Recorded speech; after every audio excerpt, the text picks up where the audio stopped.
بسم اللہ الرحمن الرحیم۔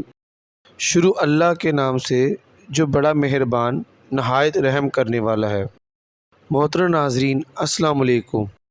سیدنا عبد الرحمن بن عوف رضی اللہ تعالی عنہ کہتے ہیں کہ صف بندی غزوہ بدر میں میرے دائیں بائیں نوجوان تھے۔ میں نے دل میں کہا کہ میرے برابر کوئی آرمودہ کار ہوتا تو خوب ہوتا۔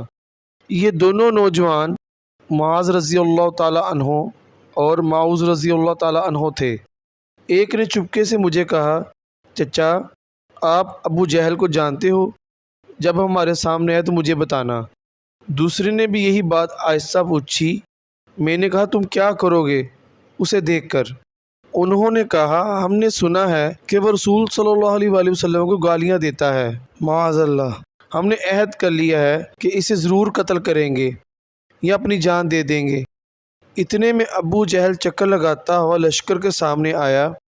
میں نے دونوں لڑکوں سے کہا، دیکھو ابو جہل وہ ہے۔ یہ سنتے ہی دونوں ایسے جھپٹے جیسے کوئی شکاری اپنے شکار کو جھپٹتا ہے۔ دونوں نے اپنی اپنی تلواریں اس کے پیٹ میں بھونپ دیں۔ وہ گر پڑا، جان توڑ رہا تھا کہ ابن مسعود رضی اللہ تعالیٰ عنہ بھی پہنچ گئے۔ انہوں نے اس کی چھاتی پر پاؤں رکھ کر سر کاٹا اور داڑھی سے پکڑ کر سر اٹھا لیا۔ آپ صلی اللہ علیہ وآلہ وسلم نے حرصہ کی خدمات کو منظور فرمایا۔ یہ واقعہ اپنے اختتام کو پہنچا۔ خدا حافظ۔